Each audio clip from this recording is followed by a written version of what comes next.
All right. Let's begin. Today we are reading from Tripura Rahasya, 20th chapter. There are only 3 chapters, so we will be ending this today, Tripura Rahasya. And what we are going to read, the chapter is called as Vidya Gita. So like Krishna spoke the Bhagavad Gita, similarly, Devi spoke the Vidya Gita. So what we are going to read is Vidya Gita. But before that, let us first remember Maa, and then we start. Shri Chakra Vasini Devi Namaste. Shivakama Sundari Devi Namaste. Shri Krishna Sodari Devi Namaste. Rajarajeshwari Devi Namaste. Rajarajeshwari Devi Namaste. Padmadala Lochani Devi Namaste. Bhakta Paripalini Devi Namaste.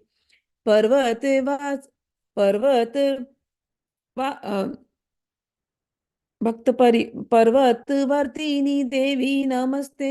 Rajrajeshwari देवी नमस्ते. राजराजेश्वरी देवी नमस्ते. करुणाविलासिनी देवी नमस्ते.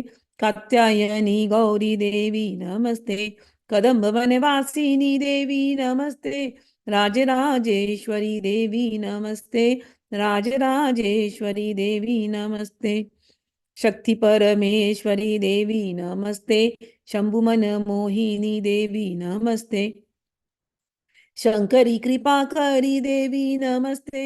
राजराजेश्वरी देवी नमस्ते.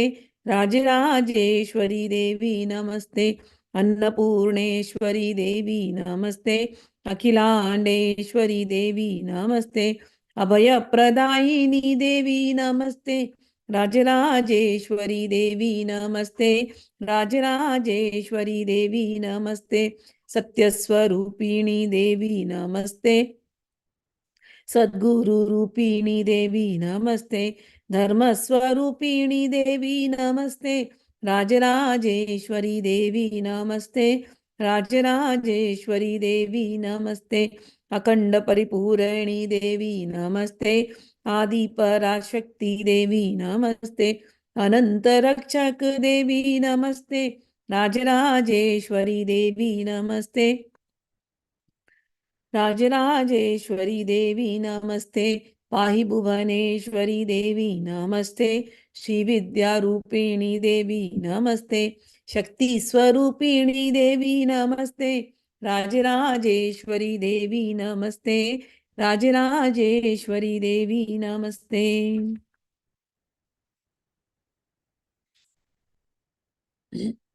So we have till now heard a lot of beautiful things, exchange between the Guru and the disciple, the Guru Dattatrey and his disciple Parashuram.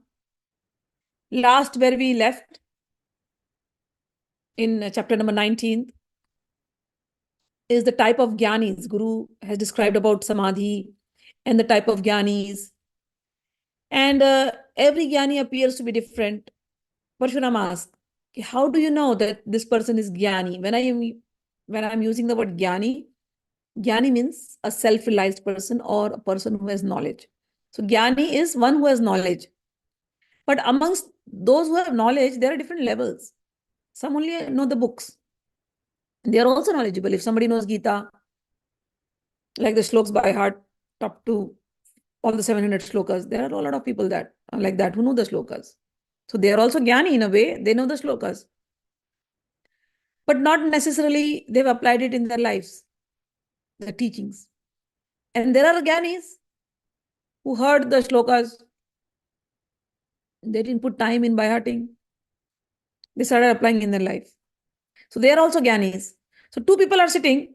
One does not know the shloka and one knows the shlokas.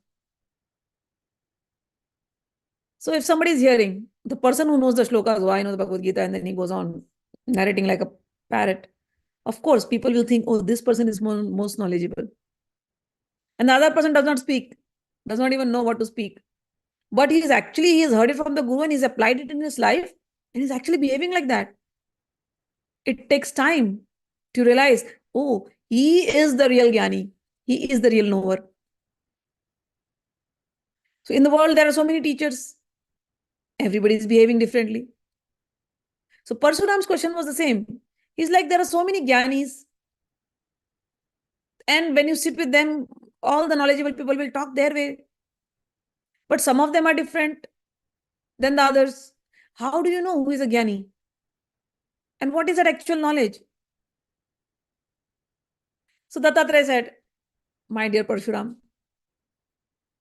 we have spoken on this for so many days, but now I will speak to you what Divine Mother herself, her transcendental majesty, Divine Mother, Maa Tripura has spoken. And that thing is called as Vidya Gita. So, oh Dattatrey, I will now give you the Vidya Gita. Just listen to what Maa says.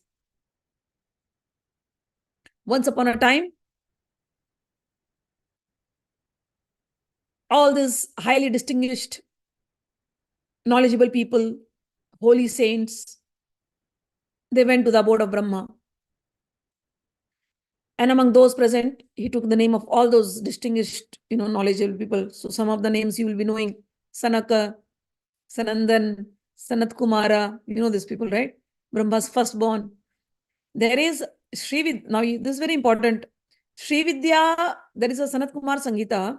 And in Sanatkumar Samhita, he speaks about Tripura. So Sanatkumaras, who are actually the guru of Narad. When we read the Bhagavatam, in the Bhagavatam, there comes the Bhagavat Mahatmya. In Bhagavat Mahatmya, Sanatkumar have come and they have met Narad and given him the Bhagavatam. So Narad's gurus are Sanatkumaras. And Sanatkumaras are the firstborn of Brahma. So they are pure and they never fall. They are pure, they are sattvic. They didn't fall into, Brahma said, we have to create we have to participate in the creation. And they said, no, father, please leave us. We don't want to. And they left. So these are like small kids, like 5-year-old kid, Sanat, Sanandan, the 4 Kumaras, Sanak, Sanandan, Sanatan, and Sanat. So they are the guru of Narad. And they gave Narad the importance of bhakti. And the bhakti was revived by Narad in the Kali Yuga that we are living. So this story comes in Bhagavad Mahapuran, Bhagavad Mahatmya in Padma Puran. Now we are reading Tripura Rahasya. And I mentioned Sanatkumar knew about Tripura, and Sanatkumar Samhita talks about Tripura. So Dattatrey is mentioning all these 4 Kumaras, Vasishtha. Vasishtha is also a worshipper of Tripura. He is the guru of Ram. So Vasishtha, Pulatsya, Pulaha, actually all of them, have some history. But if you go in history, then today we will not be able to do the class. So I'm just, the most important names, especially those names that you have heard, I just explained their stories. So Pulatsya, we heard about Pulatsya in Bhagavatam. Pulaha, Kratu, Bhrigu. We have heard these stories in Bhagavatam too. Atri, Atri's son, Dattatrey. Angiras is Samvart Rishi. Brihaspati is the Devata, is the guru of the Devatas, Brihaspati's brother. Angiras, Prachetas. We heard Pracheta's story in Srimad Bhagavatam, where Lord Shiva came and gave the Rudra Gita. Just now we finished in, those who are hearing the Hindi Bhagavad, they will know. Prachetas, we heard their story. So he is taking the name of Pracheta, Narad, of course everybody knows. Chavan, Vamdev, Vishwamitra comes in Ramayana. Gautam, Shuka is Shukadev. Parashar is the father of Vyasadev. Kanva, Kashyapa, Daksha. We heard the name of Daksha in Bhagavatam, those who are hearing the Hindi ones. Sumanta, Shankar, Likita, Deval, and other celestial and royal sages. So Dattatrey says all these great stalwarts, all these great highly distinguished people, knowledgeable, they all went to Brahma. Brahma saw all of them and said, what happened? Everybody here together? So they said, yes, Brahmaji, we have a question. Please reply. He said, okay. They said, we are sages who know about the world and beyond, but each of one, we differ from each other.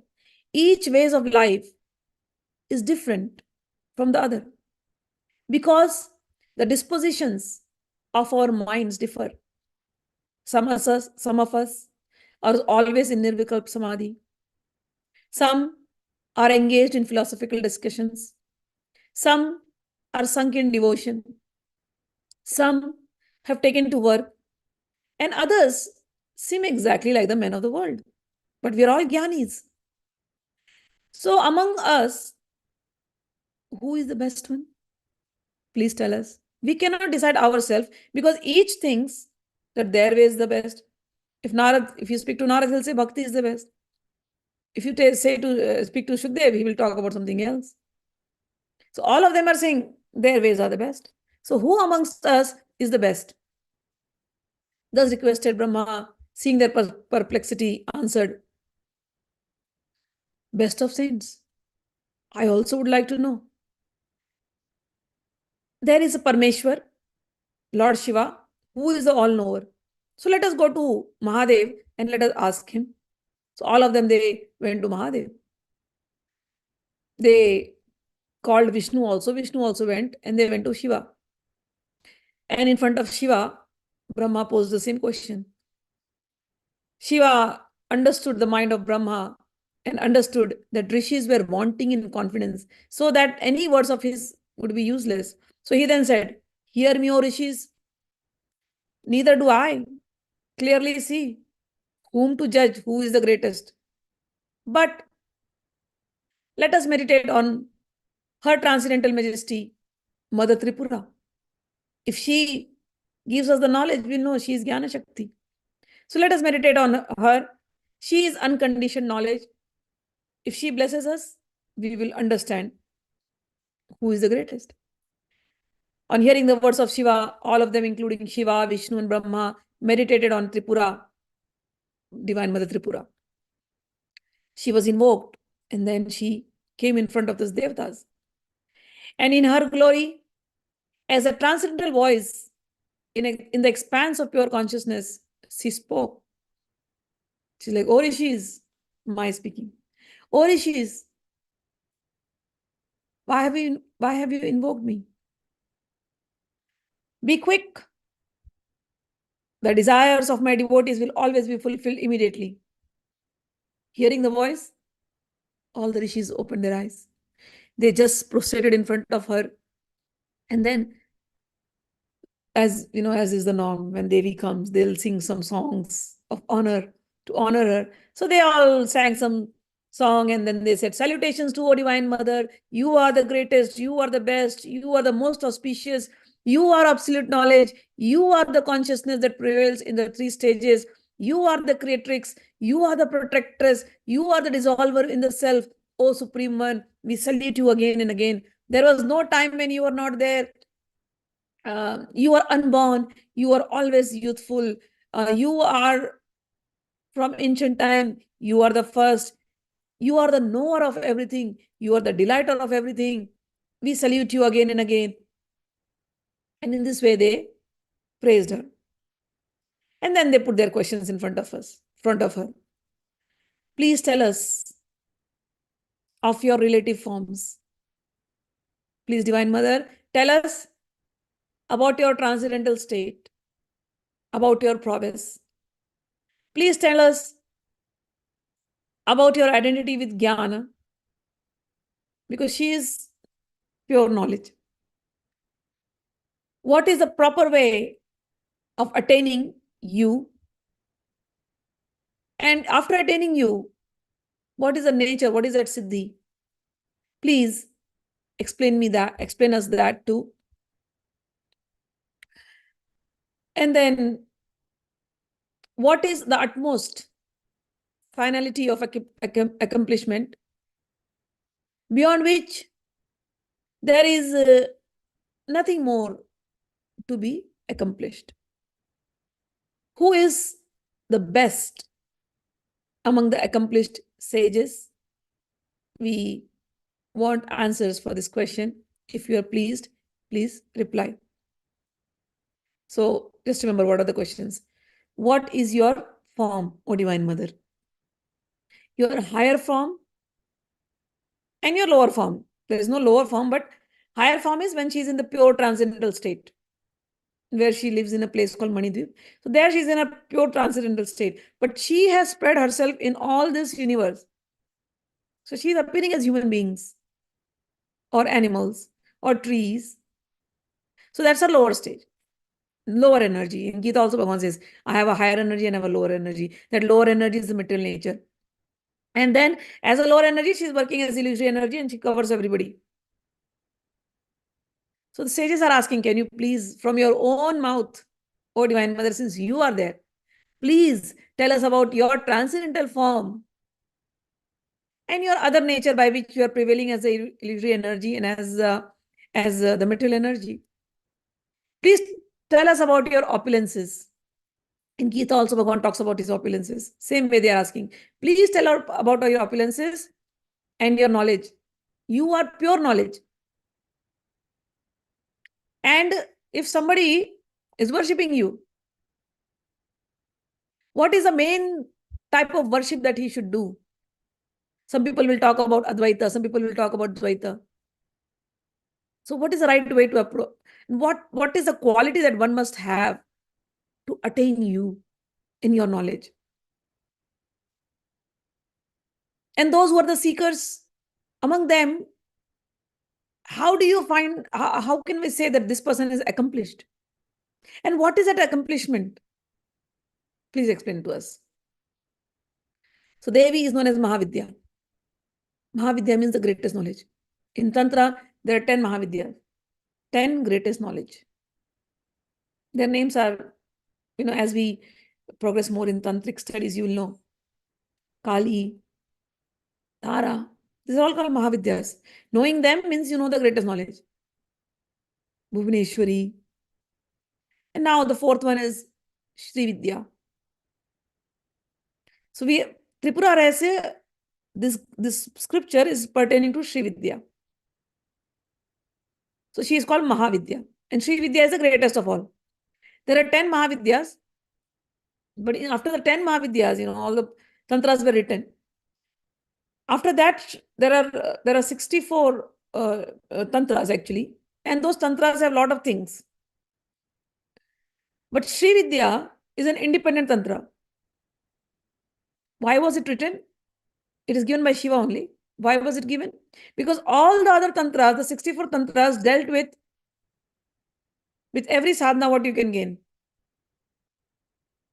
More of fulfilling your material desires and a lot of other things by which people may get confused. That's why Sri Vidya came, which is a pure Vidya. And this, whatever you know about Sri Vidya, it is going to take you to the highest level of accomplishment or siddhi. I'll use the word siddhi maybe. So accomplishment means highest level, self-realization, siddhi, and pure. Your mind will not go here and there.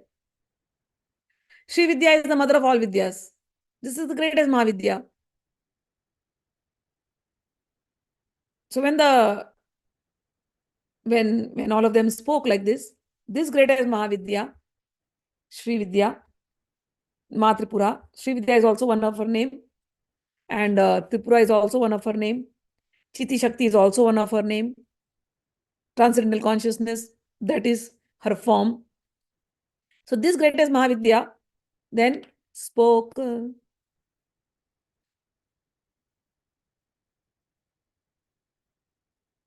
Iti itya prishta Mahavidya pravaktum upachakrame dayamana rishigane spashtartham paramam vachah. This Mahavidya, Sri Vidya, Maa Tripura spoke. She said, listen, sages, I will answer all your questions categorically. I shall give you the nectar drawn out as the essence from the unending accumulation of sacred literature. In one of the lectures, when we were hearing it, we heard that Maa Tripura herself is Veda Janani. She has given the Vedas. Vedas have Shrutis. Shrutis, how are they transmitted? Shrutis means something that we heard. So how will you hear something? If there is some consciousness, then you can hear. And then that knowledge was transmitted as smritis. Smritis means memory. So how can we memorize something unless the consciousness is there? So you see, the knowledge that was transmitted was by speaking and then hearing and then keeping in memory, speaking it again. But the first person who got the knowledge was Brahma. How did he got the knowledge? Tripura. She is the Shakti. So we call Jnana Shakti. So she is knowledge. So she says, all the knowledge was given by me. And out of all that knowledge, I'm going to give you the gist. And this is called Vidya Gita. I am that transcendental consciousness from where this entire cosmos is created. I am the sustainer. And I am the one who annihilates. Everything that you see are like images in the mirror. I am the one who has created this great illusion.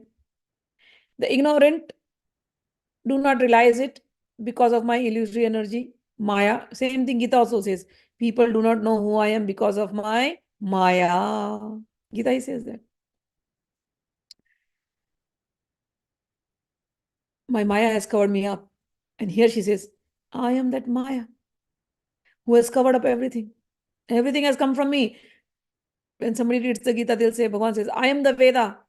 Here she says, I am the energy of that Vedas.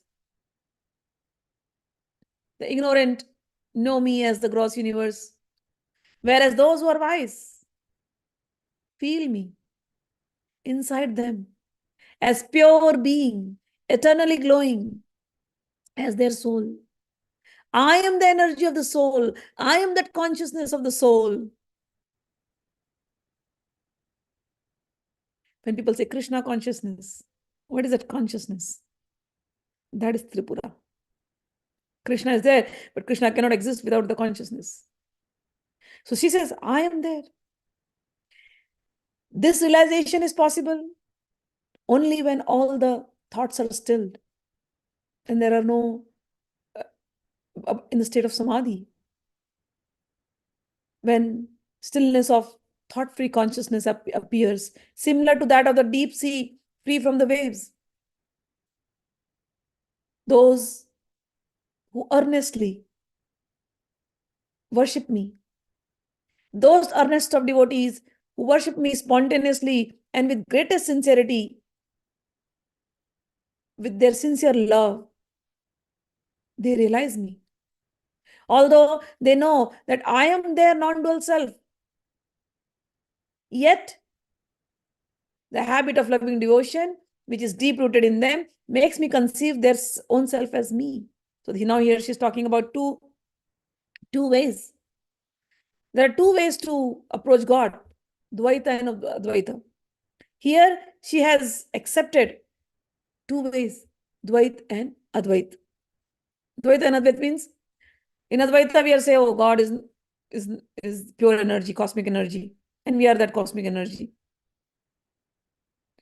But here she says, those who are wise realize me as that energy in their self, in their soul. But they love me so much. So then they see me as Divine Mother also because of their love.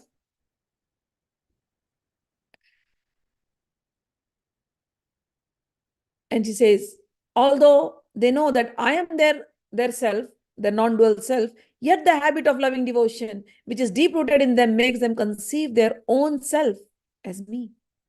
They worship me as a life current, which is pervading in all bodies, which is pervading in the senses, in the mind, without which nothing could exist, and which forms the sole purport of the Holy Scriptures. Such is my transcendental state. So I am there.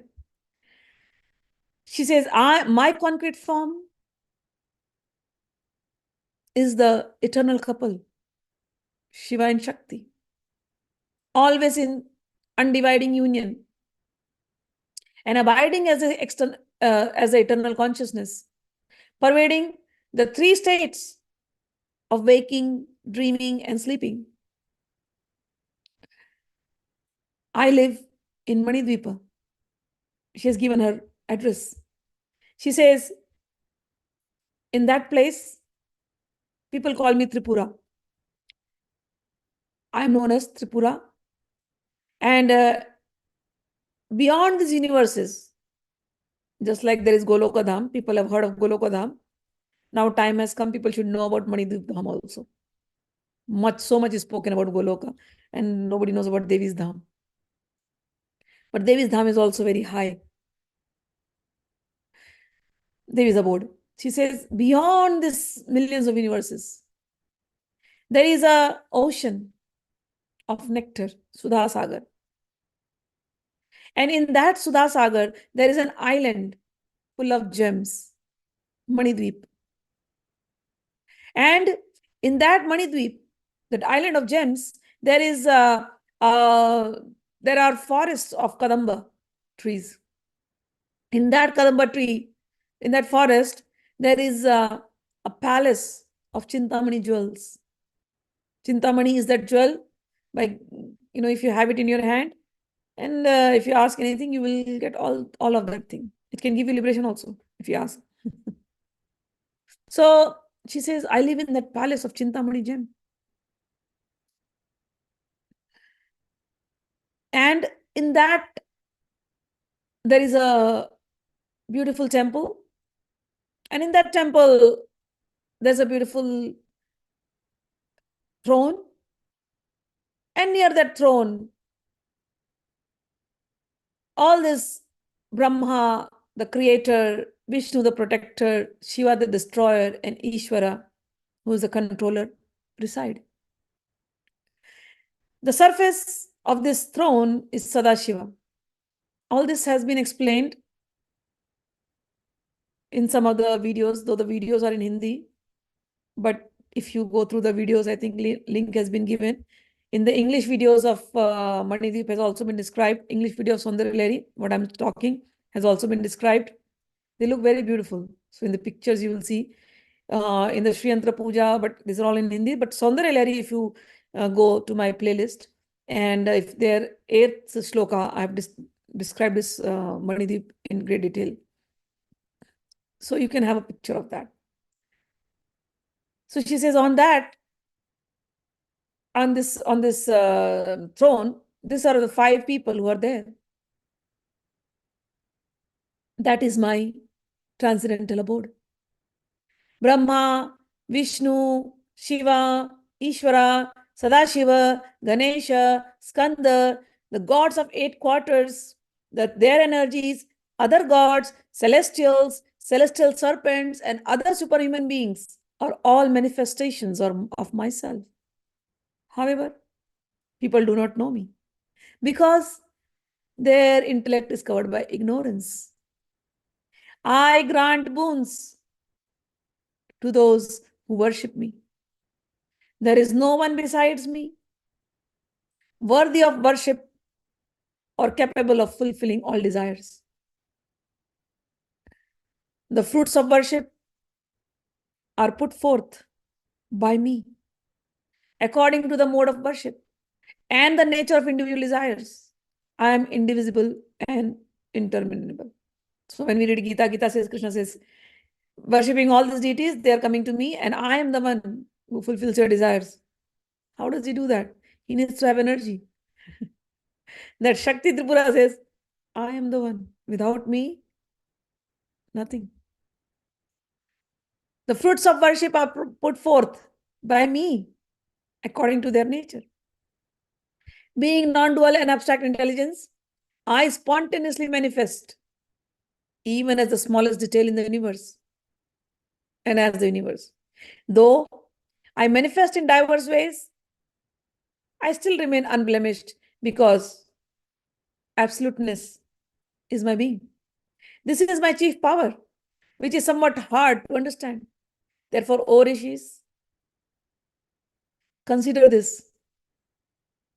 With the keenest of intellect, though I am the abode of all, and yet I am in everyone. Same thing Gita said, Bhagavan. Everything is in me and I'm in everyone. Here she's saying, of course, because they are always together. She's saying the same thing. I am in everything. Everything is in me. Bhagavan says, I am untouched by all these things, this Prakriti. She says, this Prakriti comes from me, so I am also untouched. I am the abode of all, and I remain pure. Although I am not involved in any manner, and I'm always free, I do wield my power, and that power is my Maya. And because of Maya, I appear covered with ignorance. I may appear full of desires, seek their fulfillment, grow restless, project favorable and unfavorable environments, and born and reborn as individuals. I am coming in so many forms. I am born as the Guru. And I am in the disciple. So a disciple is growing. How is he growing? I am the one playing inside him. And then he's seeking a teacher. Why is he seeking? I am the one inspiring him to seek. And through the Guru, who is speaking? I am the one who is speaking and giving the knowledge. I reveal the truth to the seeker. The seeker learns from the Guru. And then the seeker puts it into practice. How can he put it into practice if I do not give the willpower? So I give him that willpower to put in practice. I create situations around him so that he can practice. And finally become absolved. All this goes on in my pure, uncontaminated, ever-free, absolute intelligence. This manifestation of the ignorant and the free and of others is called my creation. So some people are free, some people are ignorant, some people are stuck in the cycle, all my creation, which is, however, without any accessories. My power is too vast to be described. I shall tell you something in brief. It is that cosmos is only the observe of the mind, which is projected from my consciousness. Knowledge relating to me is complex. But still, in the world, it is dealt in two ways, two schools of thoughts. The Dvaita and the Advaita. The dual and the non-dual. Of which the former, the dual, relates to worship. Realization through worship of a form. I am the one in that form. All forms you see, I am the one. So somebody worships me in these forms, I am there. And there is another worship. They do not want to see any form of mine. They want to see my consciousness, the presence of my consciousness. So they get so involved in the samadhi that they feel me as consciousness. That is non-dual worship. Gita also, Bhagavan says the same thing. Gita, Bhagavan has acknowledged two things. People can approach me through Gyan, through knowledge, or people can approach me through devotion. Same thing Mother is saying. You can approach me through knowledge, and you can approach me as through devotion also. Both. She says, on the account of their intricacies, there are many details. And that's why two different results are coming. Dual knowledge, where I am there and the devotee is there, is manifold. Because it depends on the concept of duality and manifests as worship, prayer, incantation, meditation, etc. All of which are due to nothing more than the mental imaginary. So people can go on praying, but beyond that prayers, beyond that form, I am that conscious energy. You go to a temple, you see a stone image, a stone idol. But the stone idol does your work. Can stones do work? The stone idol is able to do because beyond that stone idol, it is a conscious energy, me. Though I live in my transcendental abode in Manidweep, at the same time, I'm in the Murti also. And I'm in the heart of my devotee also. So I am the one fulfilling it. So dual worship is manifold because of this. It appears. But all of them are more of mental energy. Even so, they're efficacious in contradiction, distinction to daydreams. For the law of nature provides for it. Whatever they ask, I give. Even though somebody say, oh, it is just your imagery. No, but I give. Because law of nature is like that. I am the power of manifestation. I am the power of attraction. And this I have been teaching you throughout this. And I always teach this to everybody. Our helplessness is because we have not developed our mind. Every time our mind wants to project something big, we ourselves cover it up. But the day you start dreaming big, every night write a beautiful dream of your life. Wash out all the negatives from your life. Only dream beautiful, only dream beautiful. And I'm telling you, you will live a beautiful life and you will attract all beautiful things in your life. All those things which are impossible, dream that they're going to come. It doesn't matter if it's a daydream. And you are working towards it. Things will be manifested for you. And this is what she's saying. If somebody has faith in me and somebody is praying to me, whatever they are dreaming, it may appear daydream, but this is the law of nature. This is the law of manifestation. It will be provided. There are degrees in the efficacy of the methods. But it will be provided. So this is one way to approach Devi. The other way to approach her is the non-dual realization, going beyond the forms. She is the conscious energy. And she is the conscious energy everywhere. So let us only focus on that. Why go to the forms? And that conscious energy, whatever is there in the Murti, is there in me also. This body is a living Murti. The Jnana goes from there, That divine energy is everywhere. Maa Tripura. That divine energy is in the mountain. Take one stone from there. That divine energy is in the water. Take some water from there. That divine energy is in the heat. Take the heat element. That divine energy, take all these things and create a murti.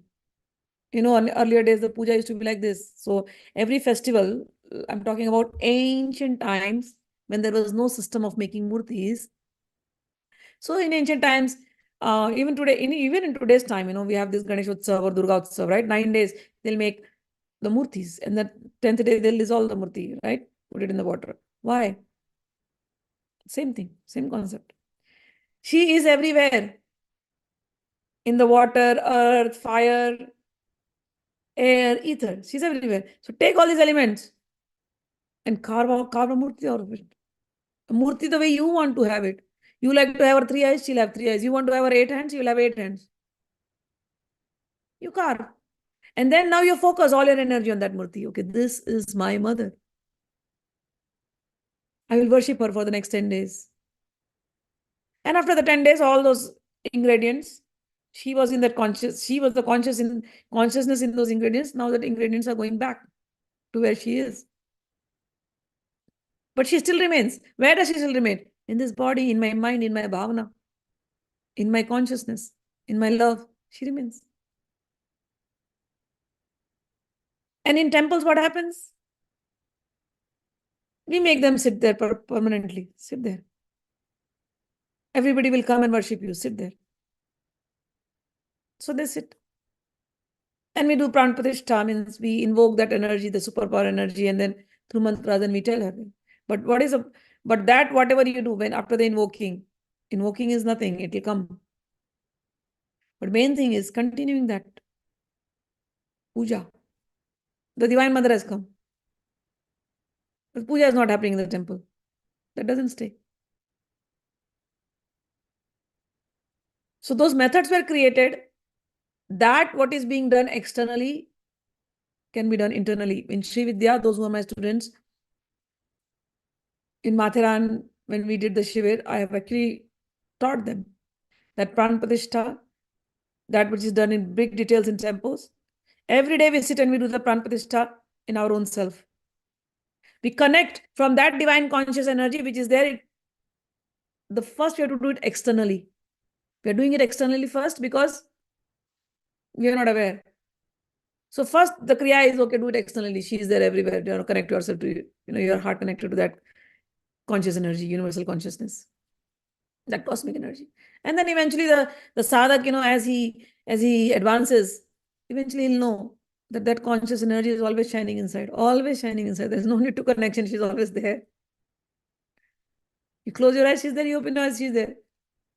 But till that bheda, means that partition is there, till that veil is not removed, till the veil of ignorance is not removed, all these external rituals are to be done. Once the veil of ignorance is removed, the external rituals, they dissolve. Because what will you do now? Whom are you going to pray? She's always inside. You'll start praying yourself sometimes. She's there inside. So in the temple, what happens? Yes, those techniques are there to bring that in that stone. And the more we do the puja, the more infused with energy the murti becomes. Because now we are concentrating all the energy at one point. So this is the technique. Similarly, when we create triangles, we are bringing that conscious energy into this triangle. And in the bindu is get that energy there. So not only just a triangle, more of it is mental. How strong your mind is. Everything is about your sankalpa. We started there. He's sadhana. Sadhana is about sankalpa. So how strong your mind is, how strongly you are attached to that energy, that strongly you can bring it in life. So eventually the higher stage of realization, you realize that you are Divine Mother herself. She's in you and you are in her. There is no difference like that. Anyways, let's go to this. So this is the non-dual realization that I and her are the same. I and her were never separated. I'm talking about Advaita now. I and her were never separated. I and her were there from the time immemorial.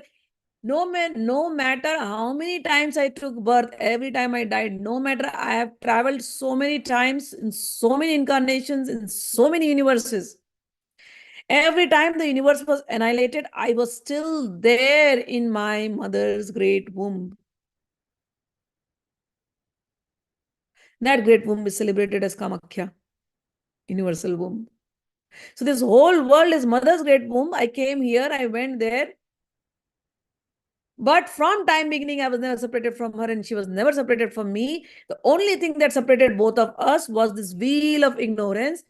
And then when the realization dawned, this veil of ignorance was also her. Now she is kind enough and the gurus are kind enough. The veil of ignorance has completely gone.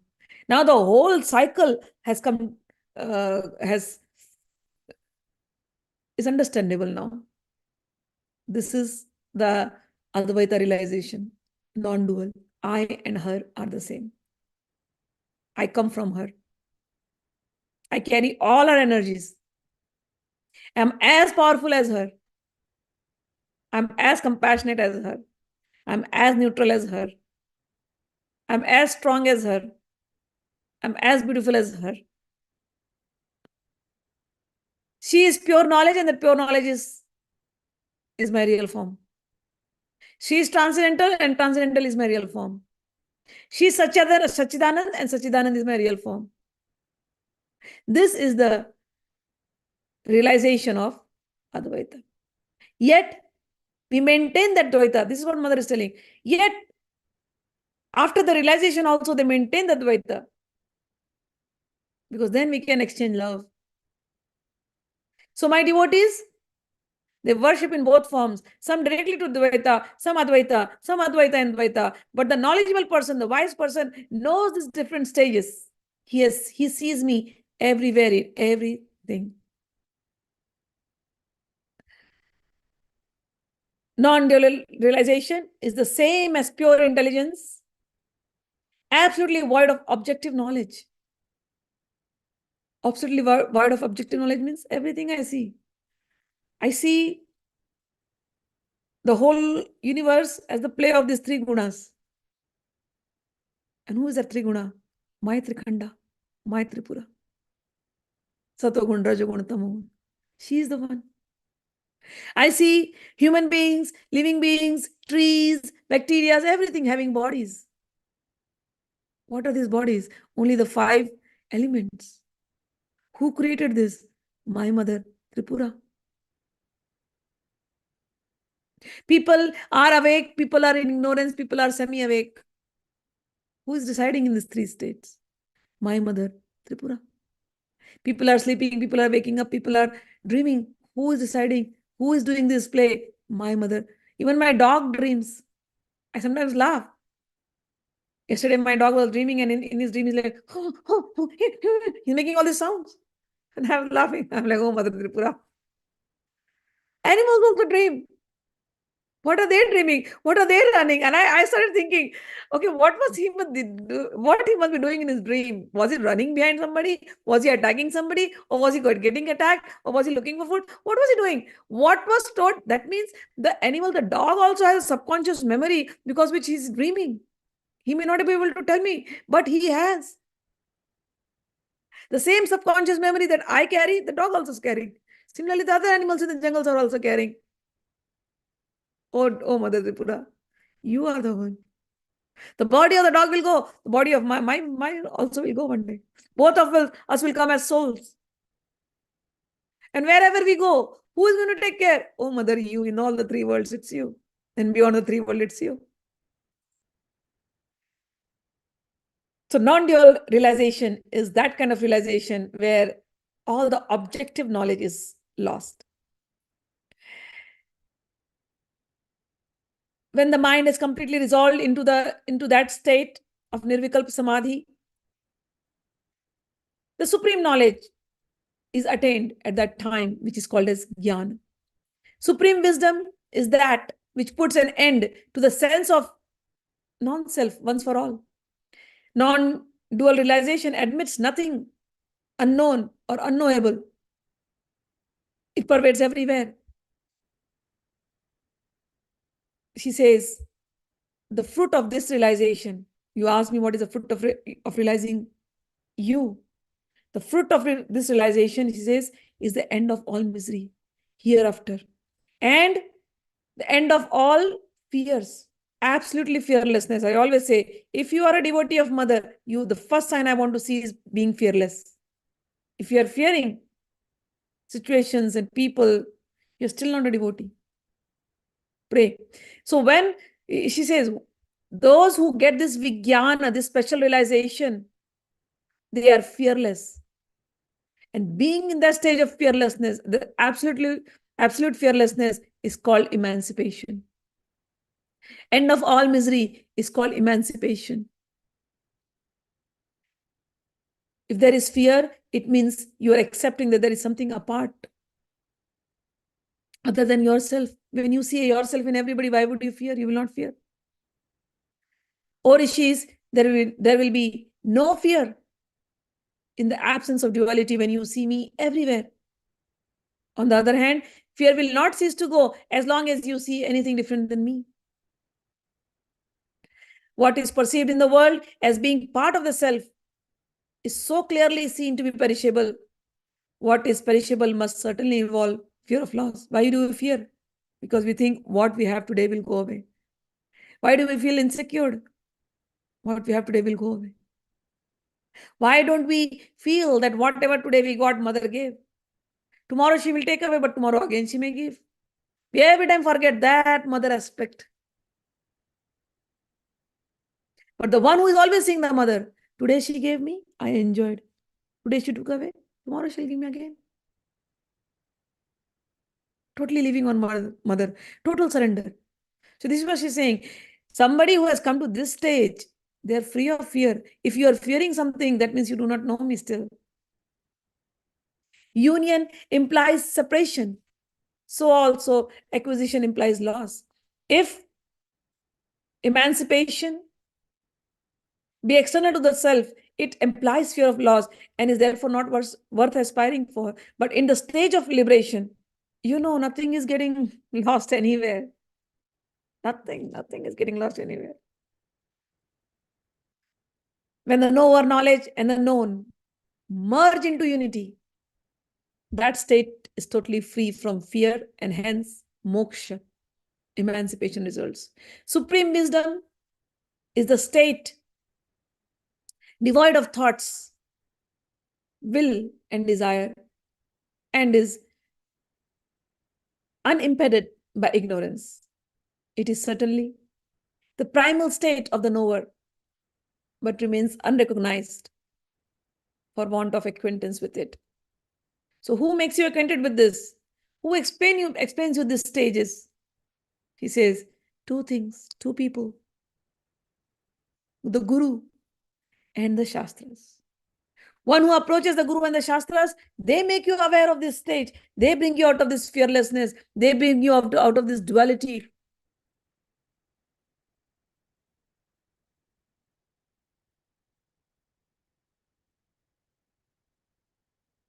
So the real Brahma Gyan that you are talking can be had from the Guru and the scriptures. ज्ञातु स्वच्छात्म रूपम तदादानव अनुपलक्षितम उपदेशक एवातो गुरु शास्त्रम चनते एतर. She says the self is abstract intelligence free from thought, knowing the Atma. Basically, when you reach to your soul realization, in soul realization there is no thoughts. What are thoughts? What are thoughts? In our mind, we are always desiring something, thinking something. They appear as thoughts. When you are in yourself, so engrossed in yourself, and you know yourself, all thoughts cease. The knower, the knowledge, and the known are not real as different entities. When differentiation among them is destroyed, their true nature is evident in the result of that non-dual consciousness. And that is called moksha. The self manifests as the knower. Knowledge is knowledge and the known. After somebody has gotten this, the cycles of births and deaths, they now appear to be unreal. And one is freed from that. So as soon as this realization occurs, one gets self-realization, the cycle of birth and death comes to a standstill and is broken down to fragments like clouds dispersed by strong winds. Thus, you find that the earnestness is the only requisite for emancipation. So they are hearing. We have also heard we can come out of the cycle of birth and death. How? By knowing the self, by knowing yourself. And what is that knowing that self means? When we have self-realization, we come to the point that all those things that we were chasing, we have chased in so many lives. So many births and deaths happened. But this was all like a dream. In that stage, whom all we chased in this life, whom all we are chasing, what all we are chasing, we repeated this cycle so many times, in so many lives. At the stage of realization, all those things will just go away. Done with the chasing. Stop. When there is no more chasing, no more desires left, because everything now is dream. In past life also I had dreams like this. In this life also I dreamed. Now the dream is over. Awakened. The state of realization has come. No more images. Now when you open your eyes, okay, everybody is around me, everything is around me, but yes, nothing but the play of consciousness. Nothing but the play of Tripura. And the drama is real. It appears real, but it is still a drama. Don't get caught. The only real thing is inside the soul, and that is Tripura. If you want to get caught only with her. You and her are the same. Same nature, transcendental, divine. Everything else is just a game. Your family, your people, your job, your educational qualification, Everything, whatever you have, is just a dream. So everybody's hearing this, and then the sages had put one question: how will one reach to this stage? She said, first approach the Guru, and then keep reading the scriptures. But will that alone give? No. There is one quality that is required, and that is intense desire, earnestness. You have to feel you want that emancipation. There's nothing else. Your intense desire, your intense hankering, and that intense hankering has to be unwavering. If somebody lacks this intense desire and hankering, then hundreds of efforts in teaching and reading scriptures will not bring in emancipation. No matter how many lectures I give, it sounds very nice. But if you do not have that intense hankering for it, you will listen and then you will forget. So here she is mentioning intense hankering is the prerequisite and the only requisite for emancipation. Intense devotion, what does it signify? She says intense devotion signifies that there is no other desire left of the world other than just having my mother, Divine Mother. Same thing Bhagavan teaches in Gita. Just surrender unto me. Surrender unto me. She's saying that is what intense devotion means. Surrender unto me. No other desires left. Only, oh mother, when will you come? Oh mother, when will I see you? Oh mother, when will I see you? This is Mahavidya you're getting, understand. This is the greatest knowledge. The greatest knowledge that can give you emancipation. But why are you not getting emancipated? Because of the hundreds of desire in the head. When all these desires, they just go away. How will they go away? When you start realizing that everything that I'm asking is unrealistic, has no value. That person whom I love should come in my life. No value. How many persons you loved in so many lives? That house that I want to live, that should come in my life. No value. It is just bricks. How many houses you had in your past lives? That educational degree I should get. Come on. What educational degree? How many educational degrees you had in your past lives? This particular situation should come in my life. Then only I'll be happy. How many times you made this sankalpa in your head, this particular situation, and every situation came and you were never happy. The day you start thinking everything is not worth it. The only thing worth is in my Divine Mother. I have to just go back. That intensity, that hankering when it comes, then the emancipation happens. Otherwise not. Unwavering devotion. And she says, if somebody has unwavering devotion like this, certainly they will succeed. The success is only a matter of time, which may be days or years or even the next birth, according as to the dispositions, how their dispositions are light or dense. So in Gita also Bhagavan says, if somebody is a yog brushed, they're trying, but they fell down. Arjuna asks, what happens if they fell down? Nothing. They'll come back again. And they'll start the journey from there. Same thing Ma is also telling, if you fall down, no problem. But that intensity, if you have, and if you are working on it, you will go away. That emancipation will happen. The intellect, why is it not happening then at present stage? She said, because of three vasanas, three propensities. What is the propensities? She says, first is a lack of faith. Your intellect is not able to, you're hearing it, all this, but you have lack of faith. All the Shastras are talking about it, but you have lack of faith. All the Shastras, all the scriptures are saying, leave all these desires. Become desireless. Surrender yourself. You're listening, but you don't have faith. The gurus are talking, you don't have faith. So there are so many evil propensities. So out of all the evil propensities, the first one is lack of faith. Lack of faith in the revelations made by the Guru and in the Shastras. The second evil propensity is addiction to desires. How many lives, so many desires? Yesterday we were reading. It said, people can count the stars in the sky, but counting the desires of a living being, impossible. Same thing. So first evil propensity of the mind, which does not allow us to get liberation, is lack of faith. The second way, lack of faith in Guru and Shastra. The second is addiction to desires. And the third is dullness. Dullness means our mind is not developed enough to understand the revealed truth. And even after the revealed truth, we are so lazy. We do not want to work. So she explained all these three. Of these, she says, want of faith, the first one, lack of faith. Want of faith is betrayed by one's doubts regarding the truth of statements and by failure to understand them.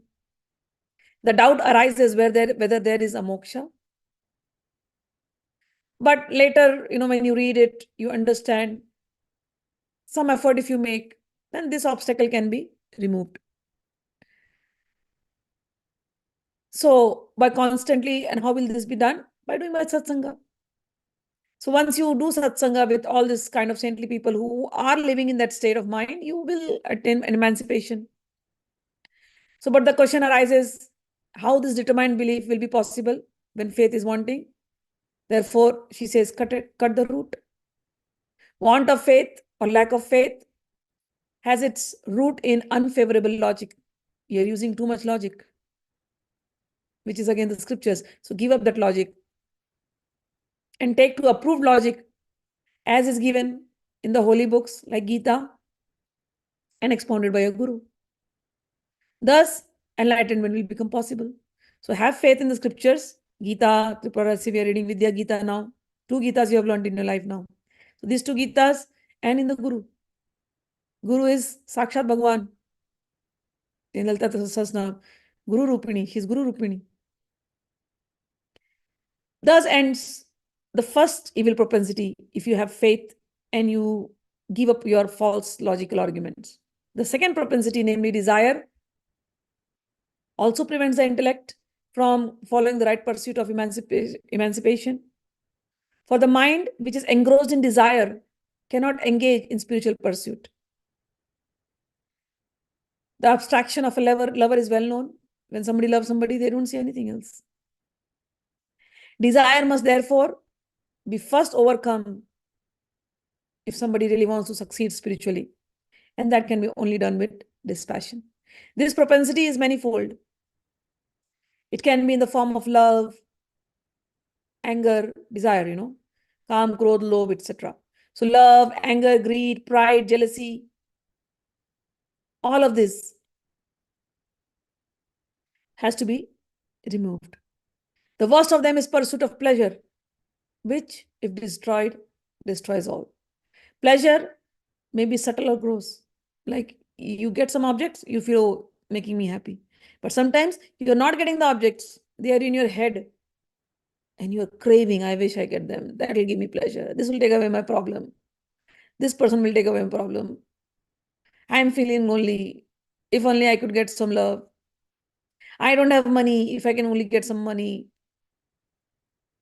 I don't have a family. If only I could get a family. So many things. So all these things can be removed by removing the thought of pleasure and thinking about it. In this way, and developing a willpower and dispassion. In this way, the second evil propensity will be overcome. The third one, known as dullness, resulting from innumerable wicked actions in the previous births, is the worst of the series and hardest to overcome by one's efforts. Concentration of mind and understanding the truth does not happen when dullness prevails. So there is only one remedy for this. And that remedy is worship of goddess, doing all this puja, what you do, meditation, adoration, chanting 100,000 times, whatever, the anushtans, all this is the one. And this will remove, she says, I remove the dullness of the devotee according to his worship, quickly or gradually in the succeeding birth. So he who unreservedly surrenders himself to me with devotion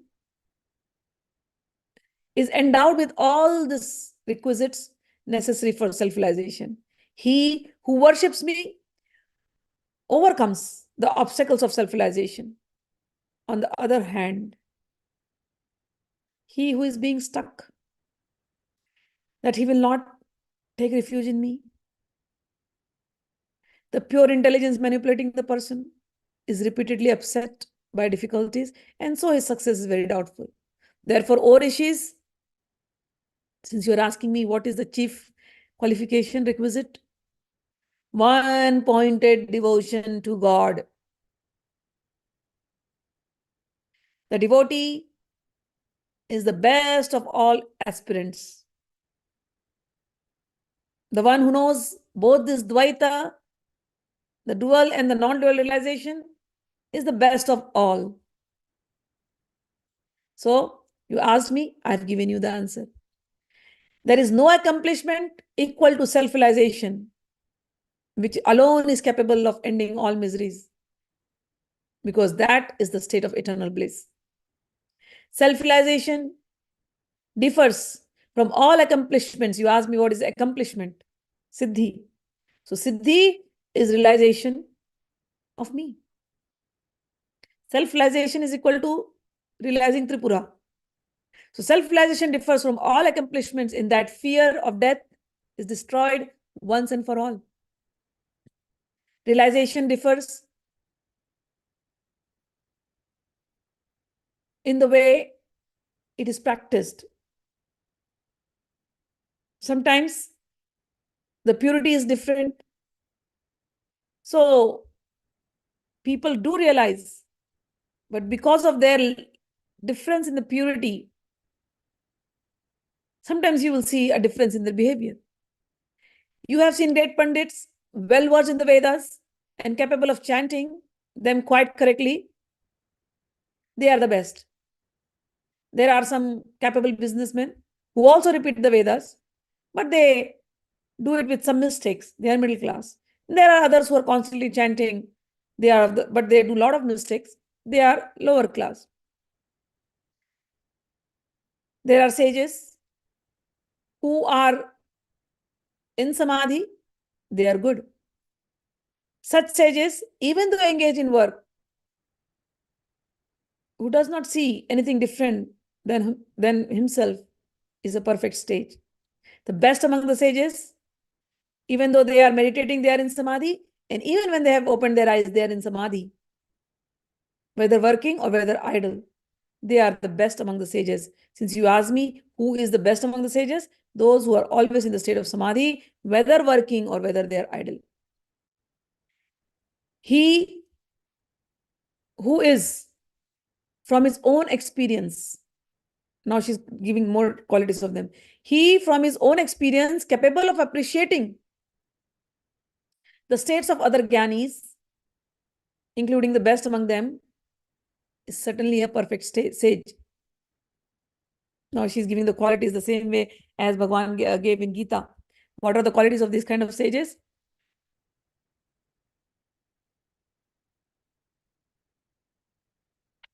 She says,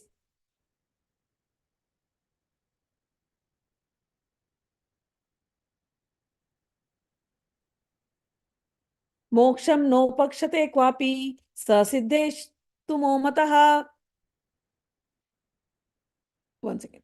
Dvaitam dadahi sa siddhi purnataam abhisangataam jagarado vyavaranaphi niditavadyada स्थितिस तत्तदाहि सा सिद्धि पूर्णताम अभिसंगता एवं निसिद्धि मनु प्राप्त सिद्धे sutam uchyate. He says that person whose nature does not change, who is always in the same nature, the same blissful nature, who realizes pain and pleasure to be the same, is a perfect sage.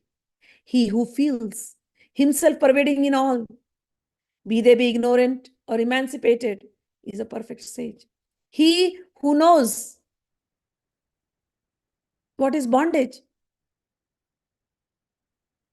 he does not seek release.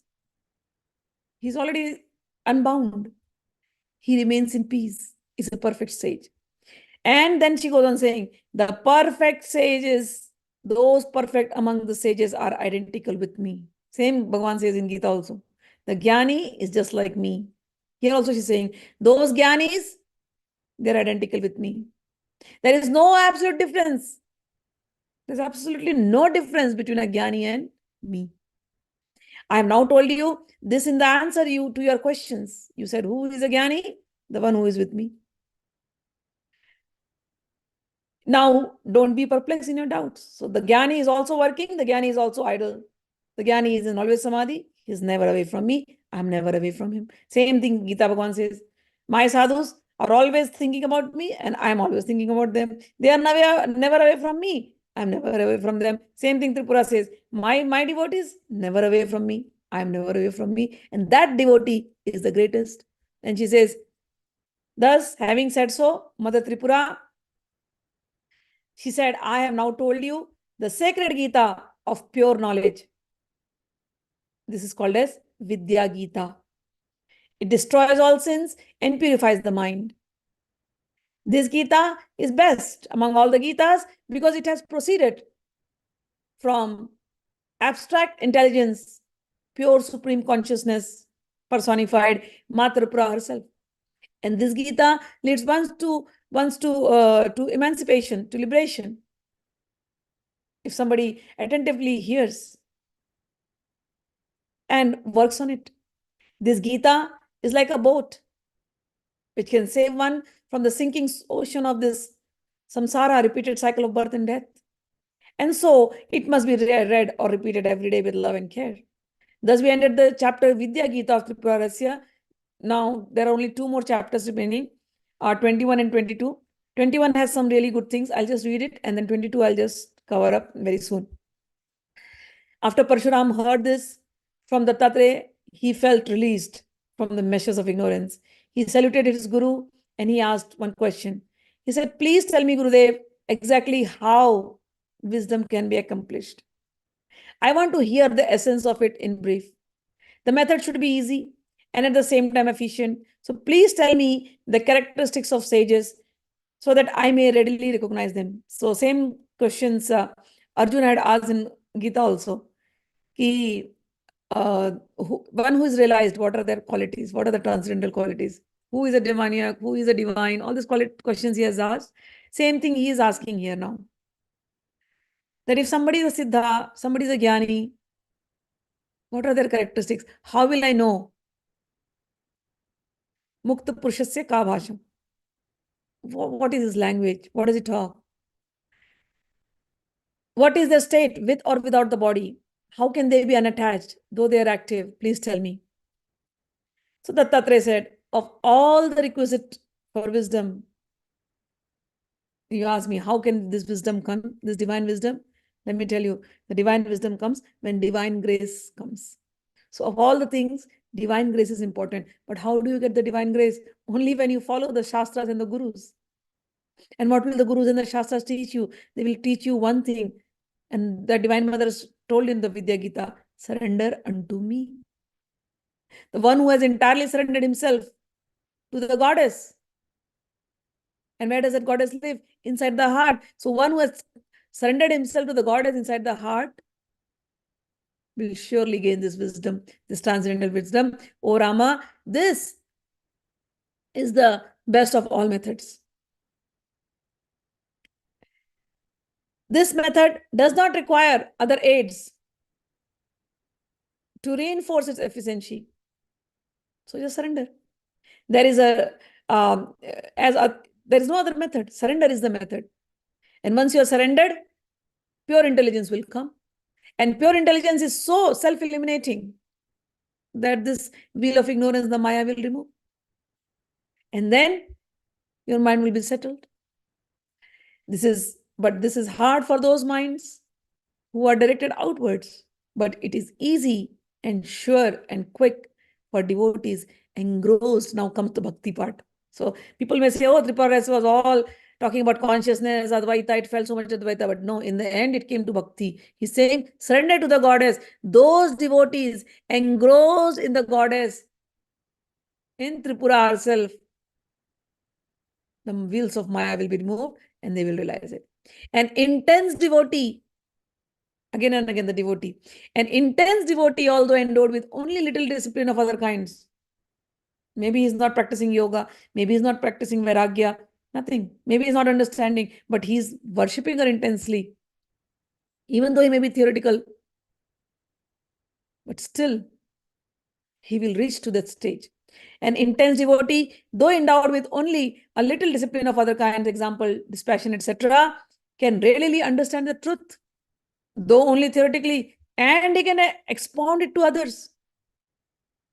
Such exposition helps him to imbue these ideas, and so he absorbs the truth. So the devotee will know and he will talk to others. This ultimately leads him to identify all individuals with Shiva, and he is no longer affected by pleasure or pain. So this is one of the qualities. Those who know will teach. This ultimately leads them to the realization of Shiva in everything. All around identification with Shiva makes him the best of Gyanis and Jivan Mukta, liberated while living. Therefore, conclusion, it comes here. Bhakti Yoga. Bhakti Yoga is the best of all the ways. He says, Bhaktaya nirupanam samam na bhavedanya sadhanam. One who talks about Divine Mother with bhakti, with devotion, that is the best sadhana. Shravanam, Kirtanam. Kirtanam, talking about Mother, is the best sadhana. Bhaktyam nirupanam samam na bhavedanya sadhanam. There is no other greater sadhana than glorifying her. Glorifying her, talking about her to others, expounding her truth to others, such exposition helps him. And therefore, Bhakti Yoga is the best of all and excels all else. The characteristics of Gyanis are hard to understand because they are inscrutable and inexpressible. For instance, a Pandit may be adequately described except by his appearance, gait and dress, because his feelings, depth of knowledge, etc. are known to himself. While the flavor of a particular dish cannot exactly be conveyed by words to the one who has not tasted it, a Pandit can be understood by another Pandit, by his method of expression. A bird alone can follow the track of another bird. But there are, of course, some traits which are obvious and others which are subtle and inscrutable. Those traits in a Gyani, in a learned person or a selfless person. Some of them, their speech, their language, the postures of meditation, their signs of worship, dispassion,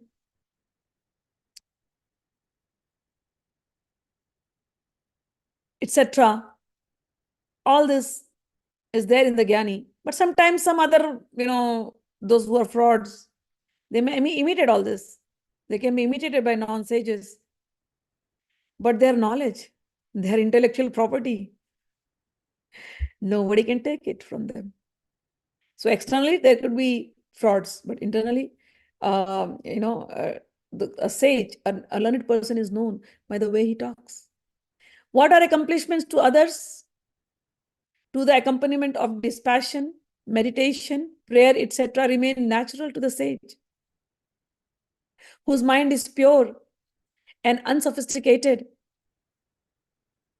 He whom honor and insult, now the quality is the same thing what Gita Bhagavan has taught. Sukha dukho samakritvo, labha labho jaya jayo, tulya ninda sutir mauni, tatha manayo, and all those things, Same thing is saying, a sage, a real sage, who is not a pretender, will have these qualities. What? To him, honor and insult, loss or gain will not affect. If there is a sage like this, he is a sage of best class, O Parashuram. The best among the sages can, without hesitation, give complete answers on matters relating to realization and the sublimest truth. So somebody can pretend like a sage, but when you talk to them, They have no knowledge.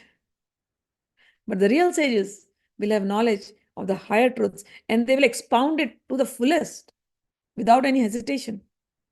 He seems to be spontaneously animated when discussing matters pertaining to knowledge, realization, and is never tired of their exposition. His nature is to remain without efforts. Sarvarambha Parityagi Gita, Bhagavan says. He seems to be spontaneously animated. His nature is to remain without efforts. Contentment, santushto yena kenachit, Gita Bhagavan says. Contentment and purity abide in him, even in the most critical situations. His peace of mind does not go away. These are the things that you notice in a sage. These are qualities which must be tried for oneself and verified. So for sadhak, who is on this path, the practitioner, who wants to really go to this level, do not be a pretender. Develop these qualities, exactly the same qualities as given in Gita chapter 12. I think those qualities are mentioned here right now in the chat. Same thing that Dattatrey is explaining. Be like this. Always self-introspect. Have I developed these qualities? This is what is Siddhi. Maa said. Siddhi means knowing yourself. She has, in Vidya Gita, she said, people are going behind all these Anima Siddhi, Lagima Siddhi, all those other Siddhis. I want to fly, I want to have teleportation, I want to see this. She says, these are very small. These are only binding. The biggest Siddhi is the one who is with me, who knows himself, who's beyond all this. So this and these qualities, what Dattatrey is giving. Every time some student come to me and they're like, I'm seeing this, I'm seeing that. I'm like, please develop those qualities. The day you develop these qualities, you will not have to question me. Parshuram is asking the same questions over and over again. If you see repeatedly, he's asking. And now Dattatrey is summarizing. These are the qualities. He says a seeker should introspect and seek and apply on himself. There are no value of tests applied to others. You may see hundreds of Gyanis, but they are walking their own path. You walk your own path. You self-introspect. Some may be genuine, some may be spurious. The other Gyanis you are trying to find, because he asked, how do I know he's a Gyani? He said, you may get confused because this is very subtle qualities. It is hidden inside them. Sometimes it will come, sometimes it will not. But you apply on yourself. Same thing I tell in Gita, apply on yourself. Everything else is for everybody else. Their path. An aspirant must first apply this test to themselves and always prove his own worth. Then he can judge others. How can the repeated testing of oneself fail to improve one? Let one not spend time judging others, the Dattatrey is saying, and let one judge oneself. Thus one becomes perfect. Always judge yourself, apply on yourself. What have there been called the traits of Gyani are meant for one's use and not for testing others. All these qualities should come you because they admit of modifications according to circumstances. For instance, a Gyani who has realized with the self, with the least effort may continue in his old ways through his mind is unassailable. He looks like a man of the world, like King Janaka, but he's a Gyani of the highest order. How can anybody judge Janaka? Nevertheless, one Gyani will know other at the side, but two Gyanis when they sit, when they talk to each other, they will know. Maybe this person is in the world, working for the world, but he is the Gyani of the highest order, and the other one will also know. If somebody is just a sadhu, but still not a sadhu, they'll know. They have no knowledge. They're just wearing an orange garb. So Gyanis only can know Gyanis. So if you ask me how to know a Gyani, you yourself have to become Parshuram.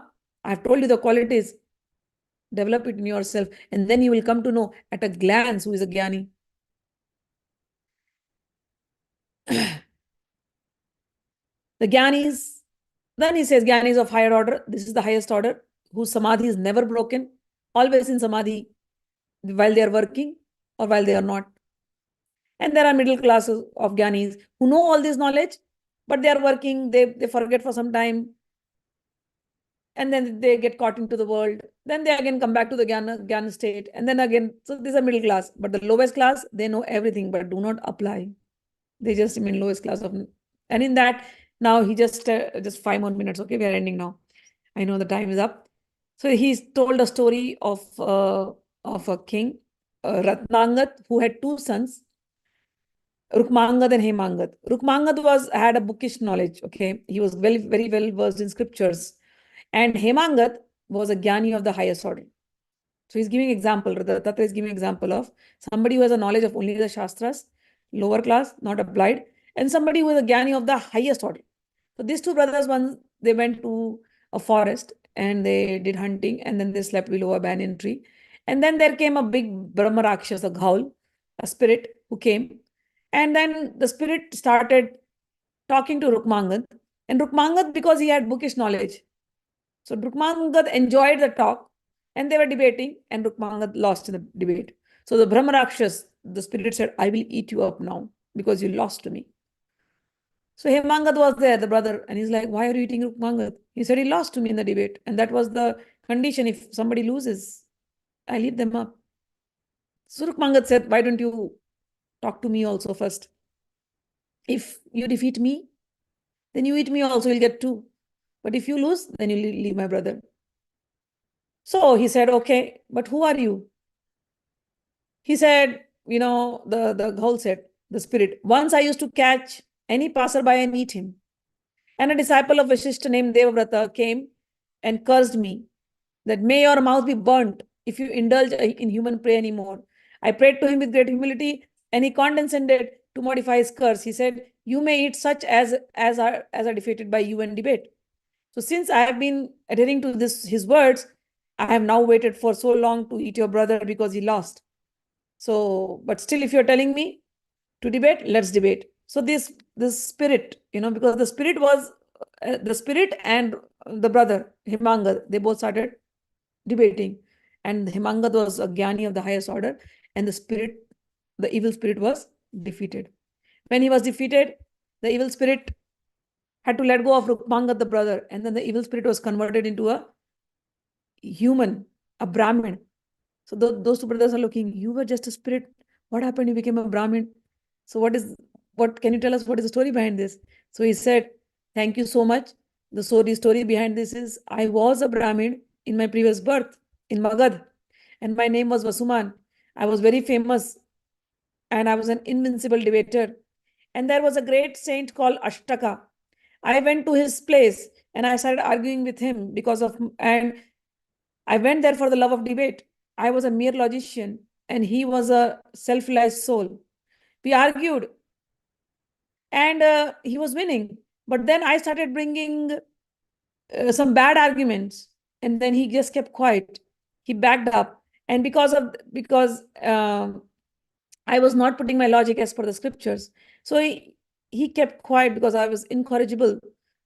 However, his disciples got angry, and one descendant from the Kashyap lineage was enraged at my audacity, and he cursed me before the king. And he said, you Brahmin low caste, how dare you refute my master without first understanding his statements? May you once become a Brahma Rakshas and remain there for so long. When I was cursed like this, I went to Sage Ashtaka. Sage Ashtaka, he was a realized soul of highest order. He had not found anything bad in me. But when I requested him, he took pity on me and he modified the curse, and he said that may you resume an old shape as soon as a wise man furnishes appropriate answers to your questions. So today's debate, you went on. So no problem. One day in future, you will meet a wise man who will give you all the answers, and then you will be out of the curse. So today that day came. You have, oh Hemangad, you have given me all the answers, and I'm very pleased with you. And now I'm free from the curse. So this story, Dattatrey told to Parshuram, saying that you asked me how many types of Gyanis. There are Gyanis like this also, who are puffed up by their knowledge. But they were still, they debated, they lost, they became ghosts. But then again, they met a Gyani of a high order who was a king. So one Gyani he met in his previous life who was a sage, whom he defeated. But he became a ghoul because his jnana was not very helpful to him. He could not even emancipate himself. He's living in the spirit form. And then he meets another Gyani who is a king, a prince. And then he was emancipated by this prince. So Gyanis are of various level. One Gyani is Seja stuck. One Gyani was this Brahmin and one Gyani was this. But look at these stories and then you know a real Gyani is unaffected by all these different stages. He not only he liberates himself, he liberates even the spirits and the ghouls and the Brahma Rakshasas. So with this, Parshuram heard it. Parshuram was very happy. And Dattatrey said, I have told you all of this. Now go and practice it. Now we come almost to the end of the story. End of chapter 22nd. And in the end, remember this story was being told by Haritayan. Haritayan was talking to Naradji. And Haritayan now concluded, the man, to Narad, he's saying, the man who knows it rightly will never be overtaken by misery. Who knows that Maa Tripura is everything. The wisdom in perfection is the realization of self, and that self is Tripura. The whole world is just a dream. This is the essence of the Shastras. There is no bondage, no liberation, no aspirant, no process of attainment. The transcendental conscious principle alone subsists in the three stages. She is Tripura. She remains one in the one form. Tripura is absolute. Tripura is ignorance, Tripura is wisdom. Tripura is bondage, Tripura is liberation. Tripura is the process. There is nothing to be nothing that has to be known beyond her. The man who rightly knows this will never be overtaken by misery. O Narad, such is the section of wisdom, Gyan Khanda, that we read now. Should anyone not gain wisdom after hearing and reading it, will continue to wallow in ignorance. He is just like a stone who could not understand this. There will not be any hope for him. Hearing this even once will make a man truly wise. He will surely become wise. Sin or obstruction to wisdom is destroyed by reading it. Wisdom dawns on hearing it. Writing, appreciating, and discussing its content, respectively, destroys the sense of duality, purifies the mind, and reveals the abiding truth. She goes by the name of emancipation. She is liberation herself. When clearly and directly realized by investigation, she is that one consciousness spread everywhere. Otherwise, she goes by the name of bondage. She is the one consciousness threading the three states of being, but untainted and unbroken by them. She is the transcendental sound, the word, and the significance of the mantra. One mantra. That mantra, which we did in this Navratri, 36 lakh time, this Navratri, and we are ending up with that mantra. I'm going to repeat the same thing which Haritayan said, and we'll end up with that mantra, which we chanted 36 lakhs. The whole Tripura Rahasya is the meaning of that one mantra. Sarvatma bhutam yadarupam vicharyavagatam sputam mukti syandhanyattha bandha sa bhaveta tripurairva reem. That Tripura is one mantra. Reem. Thus ends the concluding chapter in the most sacred Itihasa Tripura Rahasya. Thank you for bearing with me. Long lecture, but we finally finished it in during Navratri. Great significance. The mantra we were doing and the book also we finished. All right, some of your questions, I'll just take it up. It's too late in India, but Manidip is described in Sundarlari. Okay, I'm not, okay, Sarika. Dear Guru Maa, can you please speak a little about, I spoke about that. Can mantra alone do this? Satsanga alone can do it. Mantra will be helping. Dear Guru Maa, when people explain ND, they usually talk about the eternal bright white light. And I learned that this white light is lower realm and it will suck us into if our vibrations are low and very material. I'm thinking that this is what we mean when BG says, remember me at the time of death. Does Maa, servitors, Vishnu Dutas actually come? Yes, they actually come. At death, or it is just personification? No, they actually come. They actually come. Yamduta also come and Vishnu Duta also come. If we have to take birth again, then how do we go get into mother's womb? Those who are liberated, for them Vishnu Dutas are coming. Those who are not liberated, your Pitras will be coming, your ancestors will be coming, and wherever they are, they will take you there. Again, your consciousness, those beings whom you know while living, those souls will be coming. So depending on your consciousness, those souls will come and they will take you to their realms. And from there, again, nature has decided when to take rebirth and where will you take rebirth. So all being planned. But those who are spiritual, those who have gurus, so those gurus from the Guru Paramparas will come and take. Okay. So there is all this saintly beings, there are angels, there are devilish beings, all of them. So based on you, if somebody dies like a drug addict, those drug addicts, when if they have near-death experiences, they have horrible near-death experiences.